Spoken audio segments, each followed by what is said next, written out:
Assalamualaikum warahmatullahi wabarakatuh. Magandang tanghali. Ako si Mayor Mitra Ampatuan, bayan ng Saripagwag, Municipality.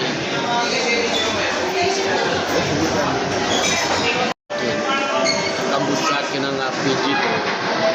Bali, ito, pinapabuhay ko na lang sa ating kapulisan, si LG, NBI, anong lalabas nila ng mga anong nilalabas nila. Kaya ngayong araw na ito, hearing alas 2 ngayon. Doon kami mag-hearing sa DOJ. Sa ngayon, alas 2 ang simula yung hearing. Ano bang grupo ito? Ito yung nagtangka sa... Pang-ilang beses na pa ito yung pagtatangka sa buhay mo? Ako, panglima na ito eh. Panglima na ang busakin ito. Yung mga kamay ko, natamaan, paa ko. Ito sa palagay ko ito, isang tao lang nagkakuan sa akin eh. Yung sa bilang buwan eh. Kaya wala man akong alam na magalit sa akin, wala akong mga kalaban dyan. Itong nangyari na ito, pagdating ng supina sa kanila, magdating ngayon sa nila ating kapulisan, yung nangyari sa akin, dapat sagutin nila. Hindi kayo mag-aaway ko, kasi mag-aaway kami, lalo na maglaki. So, dapat kung hindi matamaan dyan, magsagot lang. Ito Mayor, ito yung motibo nitong mga wala pa kayong naisip kung anong motibo? May kinalaman ba ito sa politika o? Ito, sagot-sagot politika, yung aking pinsan din. Negosyo. May rival ba kayo sa negosyo doon sa inyong kalaban? Wala naman. Kasi yung mga anak ko negosyo nila, sabi ko kung sino matamaan nila dyan, huwag kayo mag-negosyo na may matamaan kayo dyan para wala kayo Ano pong kaso, sir? And kung pwede nyo pong banggitin sino po ang kinasuhan? Yung kinasuhan namin, nandito rin mga file ko ng mga kaso. So, kung natin makita. Okay. Marami ba sila, Mayor? Marami sila nakasuhan. Yung mga siguro, sobra 10. Ay, sabi pa, sir, anong pong klaseng kaso po ito?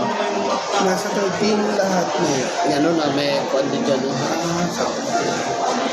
Ang respondents natin, hindi yung ordinaryo na kaso na frustrated, murder or attempted. Anti-terror tayo. Doon galing yung pera lahat na inibigay niya sa sinong papatay sa akin.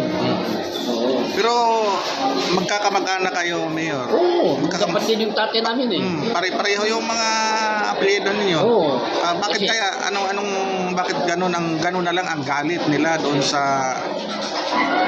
pati ako hindi ko rin maintindihan. Siguro, yung galit nila sa akin, yung panahon ng Maguindanao Massacre, hindi ako nakasali doon sa kaso, kaya wala man ako doon. Bali, ako yung nagtulong sa lahat ng tao doon sa amin na pamilya ko, hindi ko pamilya, na matamaan ng Maguindanao Massacre. Bali, lumapit ako doon sa Toto, na tutulungan ko sila. Kasi, wala ko star witness na ko ng Maguindanao Massacre. Yun lang ang alam ko dyan. Sa tingin nyo, Mayor, may kinalaman ito doon sa pag-witness nyo doon sa Maguindanao Massacre? Ako sigurado doon na nagsimula. Mga noon, tigo ko doon, naambos ako, natamaan yung kamay ko. Inulit naman ako. So ano na lang, Mayor? Panawagan na lang sa ating gobyerno. Bismillahirrahmanirrahim, warahmatullahi wabarakatuh. Sana nananawagan ako doon sa taas kung ano man ang maglabas sa aking inikaso sa kanila, sana matulungan mo kami doon sa bayan ng Saripagwag na ma-aksyonan ito kagad. Maglabas na yung katotohanan. Ako naman yung matalo, walang problema sa akin. Kung sila ang matalo, yun ang ginahingi ko sa gobyerno, uhulihin sila lahat. Para matigil na yung gulo doon sa bayan ng Saripagwag. Oo. Hindi, 10 na siguro yung pamilya namin na namatay doon. Oo. Ito wala akong ginagawa na initago na bakit hindi ko masabi. Kasi kung hindi ko ito sabihin, hindi marinig doon sa taas. Na number 1 na hiningi ko doon sa taas, matransfer na si Under Junior sa ibang kulungan. Matigil na ito. Sa ano, Mayor, parang siya ang pinaka utak doon sa gulo na nangyayari sa Sarip Agwak. Siya, kahit hindi rin siya sa Lipagwak, siya rin. Kasi kung pagalitan yung ibang mayor doon, basta-basta na ipapamarili yung mga tao ng mayor doon. Kahit nakakulong na siya. Oo, kahit nakakulong. Kasi yung mga ibang mga wanted doon, ginabayaran niya. Kami naman, hindi namin gusto yun. Kaya makita sa amin yung mga may pang mabalskado yung kuhan. Siya, yung anak niya, kahit yung maglapit yan, basta makautos lang. Kasi hindi nila tinigilan yung trabaho nila dati. O, tingnan niyo yung 57 na namatay. Ang pinaka-importante kasi na element ng anti-terror na case, yung sowing of fear, yung parang nagtatanim ka ng takot sa taong bayan. RPG, hindi yun siya basta-basta na instrumento para sabihin na walang interest na patayin talaga si Mayor. Ngayon, out of that incident, nagkakwa pati na sa karating bayan. In fact, kumplito yung ating mga resolusyon na nagkukondina sa pangyayaring ito. Bawat barangay ng Sarip Agwak ay nagkondina din sa pangyayari ito. Kaya ang aming nakikita, lahat ng elemento ng anti-terror law ay complied sa kaso ito. Ang tunay na nag-file or nagkasong ito ay hindi kami nandito.